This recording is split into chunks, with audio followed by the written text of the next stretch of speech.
Hey YouTube friends and family, good afternoon. I know it's different. Usually I have like nighttime, but I'm working nights, so the only time I can put out content is during the day. It's the guy with beard, guns and gear, and take a little departure off of what I've been doing lately, which if you've been watching the channel, I hope you have, has been mostly pistols. And people would think that I'm a pistol guy, but actually I started into firearms way before I got my hands on pistols, not including military, of course. So I want to talk about one of my favorite firearms in existence, okay? And it's proven to be one of the most popular firearms in existence. If you're not a big game hunter, or you're not involved in like larger caliber shooting, and that will give it away a little bit, then this would be, it's not only just a great introductory firearm, it's inexpensive.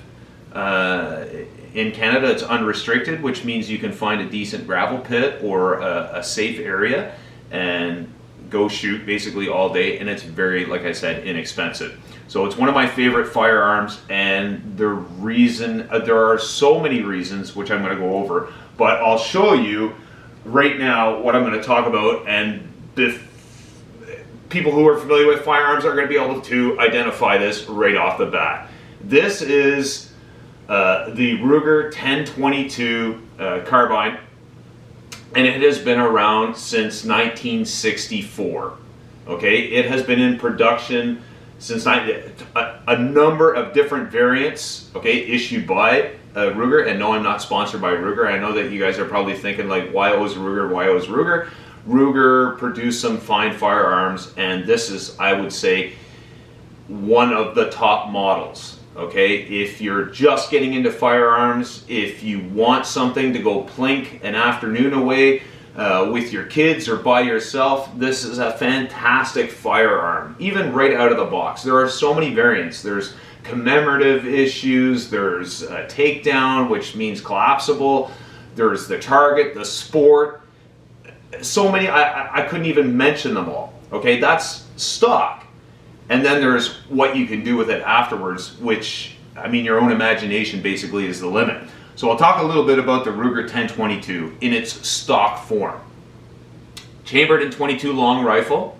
Okay, it is a semi-automatic, which means that a round is discharged every time you squeeze the trigger. One trigger squeeze, one round. Okay, there is no such thing as fully semi-automatic for those people out there that believe the media hype. The company again is Ruger, and it's put up by Sturm, Ruger and Company. All right, and most of the variants are going to have an 18.5-inch barrel, although some compacts and whatnot might be a little shorter. 18.5 inches is 470 millimeters. Okay, it's got the patented 10-round rotary magazine. Okay, 10 rounds in that little tiny box right there. And that's how they do it. It's like a rotary magazine. So as you're charging the magazine, there's like a spindle on the inside, and it rotates around and makes room for the next round. Okay, so before anybody says anything, I've already checked this firearm. It is safe. I put the magazine in for display purposes. Show you how flush it fits for 10 rounds.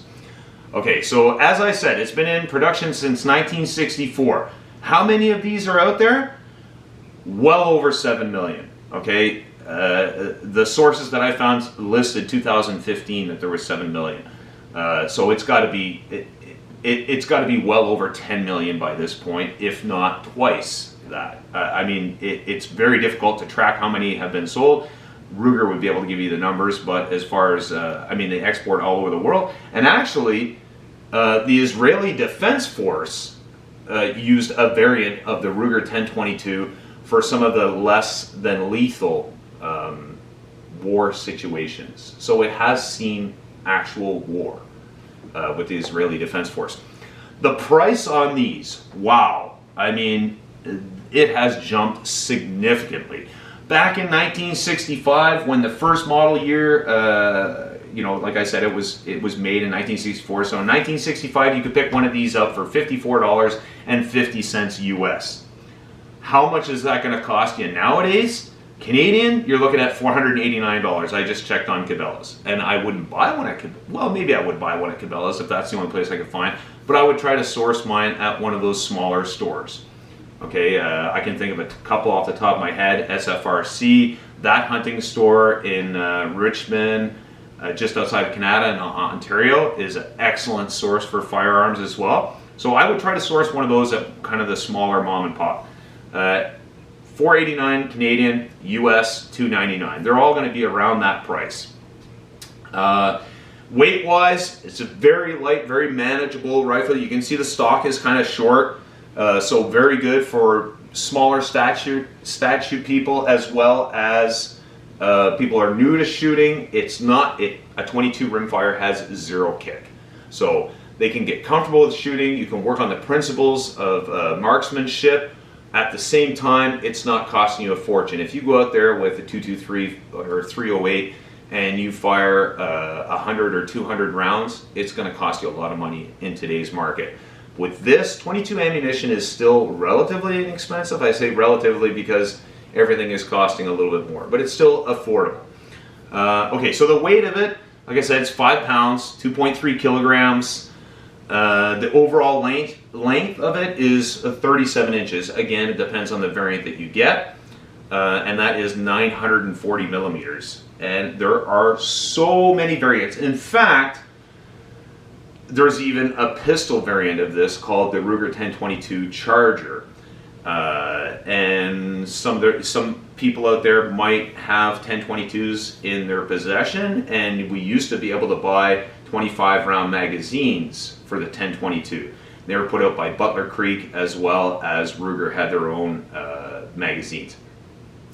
We can't get those anymore, and the reason that we can't get those anymore is not our laws, it's the application of the law, the way that it's being applied. So basically, the way the law is written is that rimfire is exempt from most magazine capacities, and the original design of the firearm denotes what classification that goes into. Okay, so just because there is a pistol variant of this rifle, if there's a 1022 or if there's a 25 round magazine that is designed for this rifle, we should be able to use it on a rimfire because rimfire is exempt. They're applying it the opposite. So because there's a pistol out there that exists, and a pistol is always capped at 10 rounds in Canada, then those magazines are now prohibited devices. What you can do though is get basically an adapter that you can put 3 of these 10 round magazines together, and you can change the magazines relatively quickly. So, you know, you can load up 30 rounds and then you can fire, you know, at will. Now I want to talk about something that's, I love this in its, you know, stock form, but I mean, if you're like me, you want to personalize it, okay? You want to make it yours, okay? And this one belongs to my oldest son, and he hasn't yet personalized because he hasn't had it in his possession for very long, but probably once he has some money put aside, he'll start personalizing. Now, is there anything wrong with it in its current form? Absolutely not. This thing basically chews through 99% of the types of ammunition you're going to get, even the cheap bulk ammo, the bucket ammo. But I would suggest that you try that and you see exactly what your firearm is going to shoot. Now, if you run cheap ammo through the semi-automatics, you might have a little bit of more mess, but the Ruger seems to deal with that quite well. And I would recommend the Ruger well over any other semi-automatic rifle out there in its category, i.e. sub $500. Okay, so this is in its stock form. What can you do with this? Your imagination, whatever you want. I will show you my personal 1022. Okay?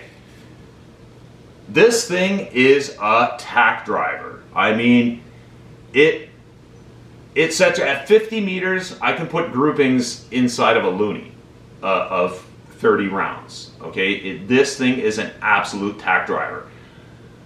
So this is an Archangel 5.56 stock. And I like the fact that it's got a collapsible aspect to it, because sometimes my kids shoot it, sometimes I shoot it. I'm a little bit longer in the arms and shoulder than they are, so it's a quick adjust, okay?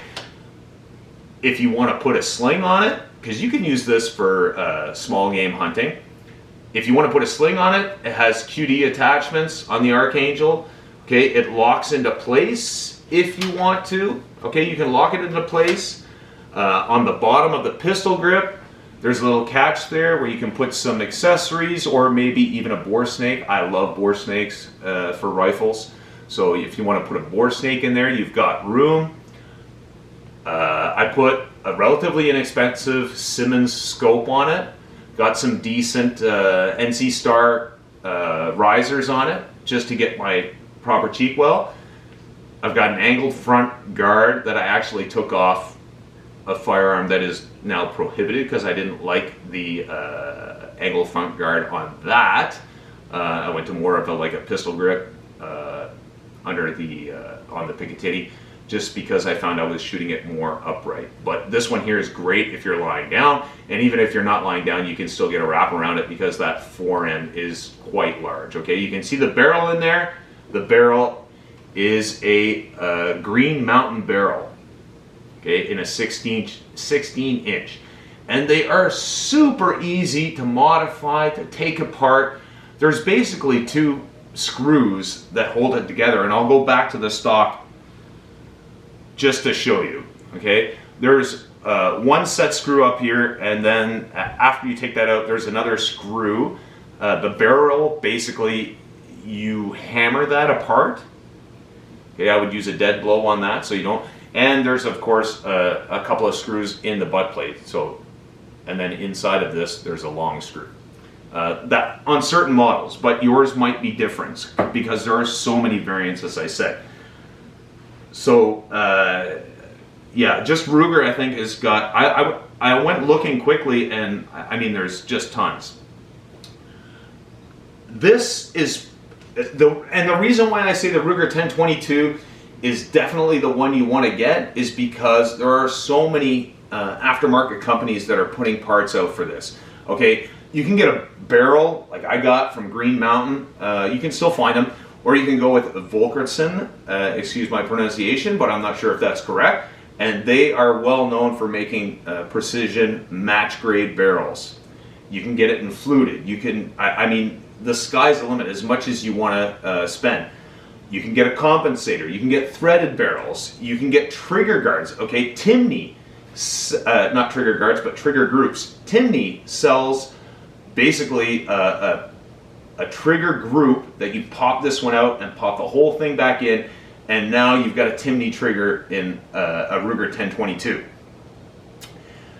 You can obviously change the stock, but if you don't like the kind of, you know, tactical looking stock, you can go with the precision long distance. They've got, you know, Magpul is putting them out. There's a ton of companies.